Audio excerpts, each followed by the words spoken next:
En tout cas, moi, les nouvelles règles de ce mondial-là me plaisent assez. Mais avant tout, on va parler de cette photo qui circule beaucoup sur les réseaux sociaux. En fonction de la chapelle de chacun va donner son avis ou chacun va essayer d'apporter sa compréhension sur cette photo en fonction de sa chapelle politique. Mais moi, ce que je voulais dire au-delà de tout ça, c'est qu'on est un chef à la maison. En Côte d'Ivoire, là, on est un chef à la maison. Et avec ce chef-là, on comprend tout de suite qu'on n'est pas obligé d'être d'accord avec lui sur tous les points, mais on doit respecter notre pays. On doit respecter la Côte d'Ivoire. On doit se mettre d'accord, nous tous, quand il s'agit de la Côte d'Ivoire, quand il s'agit de la sécurité, de la paix, de la tranquillité des Ivoiriens, on doit tous s'accorder, on doit tous être d'accord. Et c'est ça que nous inspire le président Ouattara. Et aujourd'hui, lorsqu'on voit le président Tidjane Thiam avec Kandia Camara, qui d'ailleurs est la présidente du Sénat de Côte d'Ivoire, on comprend tout de suite qu'il y a quelque chose qui se passe dans ce pays. Le respect des institutions, le respect de nos tests, le respect de notre pays, la Côte d'Ivoire, et surtout le respect envers notre chef d'État. Mais tous unis derrière les éléphants. Quand on sait ce qui s'est passé, quand on sait, pour parler de la période électorale, on sait tous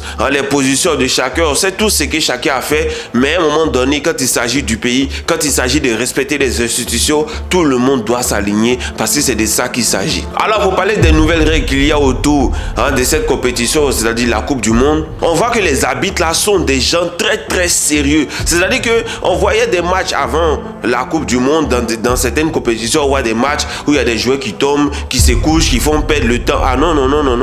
Les arbitres là sont de nous montrer qu'on est aux États-Unis. Ici, le temps, c'est de l'argent. On n'a pas le temps pour te regarder en train de te coucher, en train de te tordre de douleur. Tu veux te tordre du douleur? Ok, sors. Le choc que tu as reçu te fatigue, sors. Va te mettre hors de la pelouse, là, quelque part là-bas. Repose-toi, tes amis vont jouer en nombre inférieur. Et puis quand tu seras prêt, tu vas rentrer minimum 1 minute dehors. Et la plupart des matchs que j'ai pu regarder, j'ai vu que les joueurs, dès qu'ils tombaient, ils se relevaient. J'ai regardé le match Belgique contre Égypte, mais il faut les voir en train de se lever. C'est que le gars tombe, il se lève tout de suite. Il tombe, il se lève tout de suite. Les arbitres ne regardaient même pas les joueurs qui tombaient. Ils n'ont pas le temps. C'est-à-dire que ça va vite. On a vu même dans le match de la Côte d'Ivoire où il y avait un joueur qui tombait tout le temps. L'arbitre lui a dit, ok, va dehors, va te reposer 1 minute. Et lorsqu'il Faye a appelé Doué pour que Doué puisse sortir, Doué voulait traverser tout le stade. Il lui a dit non, sors de l'autre côté là-bas, sors par ton côté le plus rapide. Ou bien tu as 10 secondes pour traverser tout le stade. Mais sors rapidement par de l'autre côté parce qu'on va aller vite. Et c'est ces nouvelles conditions, ces nouvelles règles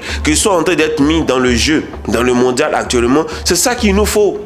Pourquoi on est des joueurs disciplinés? Parce que chaque minute compte. Chaque minute compte. Tu ne peux pas être en train de dominer ou de miner et puis tu vas dormir sur le terrain, tu vas faire perdre le temps. Non, tu as perdu le souffle. Non, ceci. On te met dehors. Va te reposer. Ça montre que les États-Unis, c'est un pays sérieux. C'est un pays où on donne des règles qui sont strictes et des règles qui soient respectées. Donc, vivement ce soir, on attend le match Sénégal-France. En tout cas, j'espère pour les Sénégalais qu'on n'aura pas le même scénario qu'on a eu au Maroc. Parce que là, on est aux États-Unis. Et de la manière dont ils vous ont fouillé à l'aéroport avant que vous allez rentrer dans leur pays, là, j'espère que vous allez en tenir compte. Parce que vous n'allez pas faire perdre le temps aux gens. Soit vous jouez ballon, soit vous sortez. Parce que même la France, elle vous attend au tournant et moi, je soutiens la France. Mon pronostic, c'est 3-1. 3 pour la France et 1 pour le Sénégal. Merci beaucoup, on est ensemble.